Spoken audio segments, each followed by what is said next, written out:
Hi everyone, welcome back to my channel. This is Josie's Point of View, where we focus on human nature stories from the Carolinas and beyond. Today's Sunday and it's June the 12th, 2022. Thank you so much for tuning in. If you're new to my channel, I'd like to extend to you a warm welcome. Thank you so much for stopping by. And if you're a returning viewer, by all means, thank you for coming back. I hope you find the information here to be informative. You know, I always say the tide changes so frequently here on these YouTube streets, so you always have to acknowledge where your support comes from. And I want you to know I sincerely thank you for your support. Feel free to like and to share this video, and don't forget to subscribe. And our story today takes us to Fort Bragg here in North Carolina. Take a look at the headline. And it reads, two Fort Bragg officers arrested for stealing and reselling over $2 million in military equipment. I'll provide you with a summary here, and as always, I'll place links to a few of the full articles in the description box.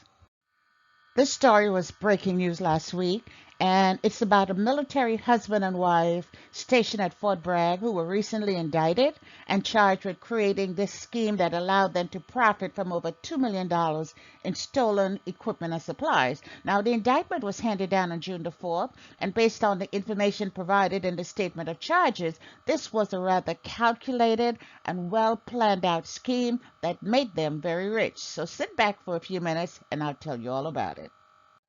So the two people involved in this case are Chief Warrant Officer 3 Christopher Hammond, assigned to Bravo Company Group Support Battalion at the 3rd Special Forces Group, and he was assigned there in September of 2018, and he was assigned to Logistic Division, and based on his rank, he probably had jurisdiction over the entire supply chain. The indictment says his job title was Armament System Maintenance Warrant Officer.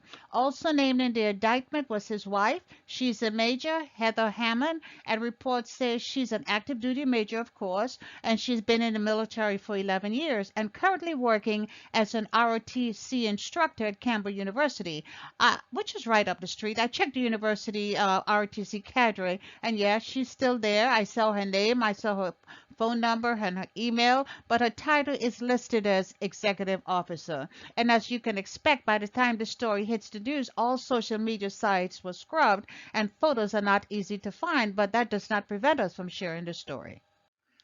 So based on what has been reported, Chief Warrant Officer Christopher Hammond and his wife, Major Heather Hammond, are accused of stealing over $2 million in equipment and supplies, illegally selling the items, and transferring funds made from the sale between multiple bank accounts. This was a multi-year scheme, and based on what I read in that 14-page indictment, it appears that Christopher Hammond was the main person conducting the scheme, and I say allegedly. Reports say his wife, Heather Hammond, aided and abetted her husband in completing these illegal acts.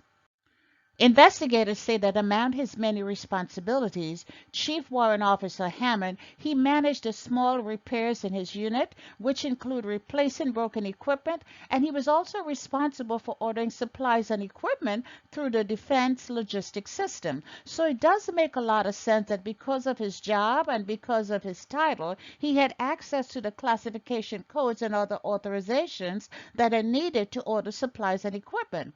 They say he used this position to order government-owned items, and then he resold them or he kept them for his own personal use. Prosecutors say the thefts occurred between December 2018 and April of this year, 2022. So he got here in September and he started this in December. So he started this side business, right after he made it to Fort Bragg. They say he illegally obtained items such as weapons, gun parts, electric guitars, bayonets, welding equipment, gym equipment, night vision goggles, terrain vehicles, tools, toolboxes, and there are many other items not mentioned here. The indictment says Hammond made false statements saying that the equipment were items that were needed for units that were being deployed, but he was actually keeping the items for himself and selling them to civilian buyers. See, he had civilian contacts. He then funneled the money they made into several bank accounts and also into an investment account. And they're saying the pair pocketed at least $2.1 million, and this is just a rough estimate. An investigator said that Hammond set up additional accounts for these transactions, additional bank accounts for these transactions, and these were separate from the accounts where they had their monthly pay deposited. And I guess they wanted to make sure they weren't commingling of funds. Maybe it was easier for them to track their return on investment. I don't know that was their intent, but it kind of makes sense to me. Basic money management, you know. It seems that if you have a business, you set up a business account and then you have pay, it goes into a separate account. Basic money management, if it's all done in a legal way.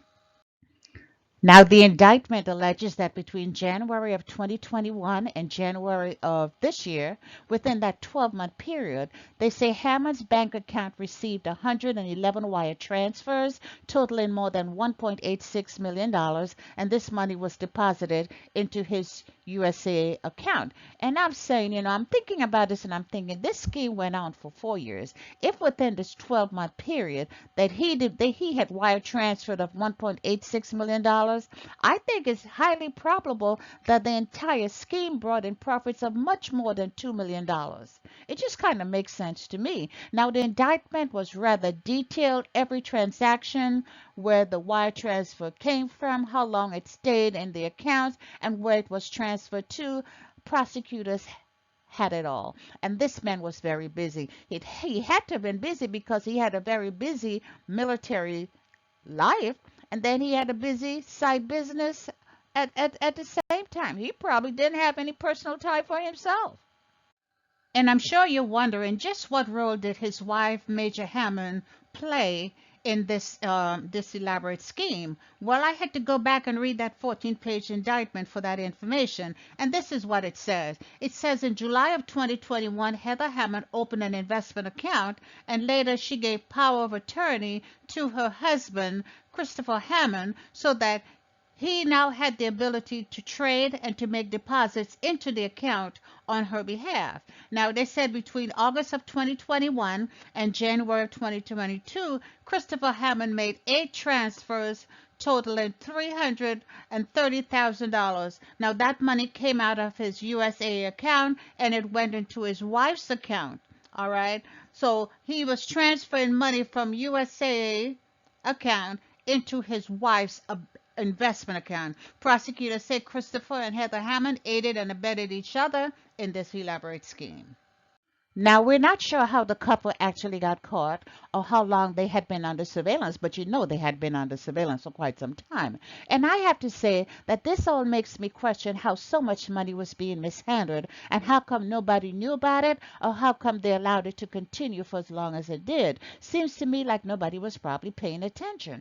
Every unit has a budget and people still have to account for what is being spent. I just don't get it. But it appears there were warranty issues as well that Hammond could not satisfy. It was also mentioned that prosecutors requested all of the equipment, all of the supplies he had ordered since December of 2018. I guess they wanted the entire list, and that probably took some time as well. I also wonder if he actually knew his activities were being monitored. Reports say the grand jury met last month, and the indictment remained sealed until the couple turned themselves in last week. So now Christopher Hammond faces 5 charges, including embezzlement and theft of government property, wire fraud, and money laundering. Heather Hammond faces a charge that she knowingly used laundered money and aided and abetted her husband in the scheme. And in addition to the charges in the indictment, the government wants a lot of stuff back. They were asking for forfeiture of a lot of equipment as well as funds in several investment accounts, from brokerage accounts, 2 IRA accounts, money in USA accounts, lots of equipment, as I already mentioned, a 2021 travel trailer registered in the name of someone else, must be a family member, same last name. And all in all, they want these things back, and the value of everything they're asking for, the value comes up to just around $2 million, and they're going after these things even if they have been sold to someone else. And reports say no court date has been set for the two, and there's no report that they have been released on bail. And keep in mind that they turned themselves in last week. We also do not know if they have retained lawyers as yet, but I have to say it's not looking good. They're probably going to be spending some time in jail. Well, at least Christopher Hammond is, because maybe because Heather Hammond had a limited role, I'm just assuming, maybe because Christopher Hammond was the mastermind of this elaborate scheme, maybe since her role was the minimal one, hopefully they will show mercy on her and give her probation if she's found guilty. I don't know this to be true. I'm just speculating. But in either case, they both have prematurely and recklessly ended their military careers. Now, Fort Bragg did issue a brief statement saying that they were aware of the situation, and they did say that Chief Warrant Officer Hammond should be presumed innocent until he's found to be guilty. The typical statement, they did say that, but I can tell you they have said all they're going to say. Don't expect any more comments coming from them on this case. And you know, I always take the time to go back and look at some of the comments that are left by the readers of an article, and this one here really summed it up for me, and it says, neither are very bright. Both of them will lose retirement pay and benefits, which far exceeds what they thought they would gain by being deceitful and dishonest. If they don't, then shame on the United States Army. And I have to say, I completely agree. And I must say, allegedly. But I'll stay on top of this and I'll try to bring you updates as they become available. And that's all I have for you right now. Leave me a comment below and let me know what you think about this video. And by all means, feel free to like it and to share it. And if you haven't done so already, I want to invite you to subscribe to my channel by clicking on that red subscribe button. It's on the bottom right-hand corner of your screen. And if you click on the bell that looks just like this one here, that's the notification bell. If you click on that notification bell, you'll be the first to know whenever a new video is uploaded. I thank you for watching, and I'll talk to you soon. Bye.